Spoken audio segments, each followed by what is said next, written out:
पिछले 1 महीने से हम तैयारी कर रहे थे केदारनाथ धाम वाली। 4 दिन से घर से निकले हुए हैं, 2 दिन से चले हुए ट्रैफिक में फंसे हुए थे। ट्रैफिक इतना बड़ा था कि 4 मिनट का रास्ता 4-4, 5-5 घंटे में हमने वो पार करा है। उसके बाद हम यहाँ आए 22-23 किलोमीटर पैदल चल के, जिसमें घोड़े चल रहे थे, खच्चर कहीं भी कोई भी टक्कर मार के जा रहा था, गिरने का इतना रिस्क था। पता नहीं किस तरीके से हम यहाँ तक आए, और यहाँ आके दर्शन के नाम पे भाई कुछ नहीं है। अगर मेरी वीडियो जहाँ तक भी जा रही हो, कोई मत आना, इधर खामोखा अपना टाइम वेस्ट करोगे, मनी वेस्ट करोगे, और मिलना यहाँ कुछ भी नहीं है।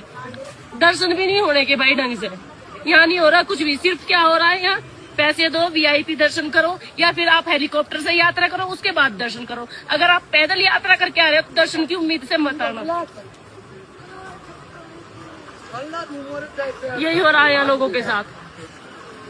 आज बिना दर्शन किए हम यहाँ से वापस जा रहे हैं, सिर्फ गेट पे ऐसे ही घूम के बस ऐसे ही जा रहे हैं।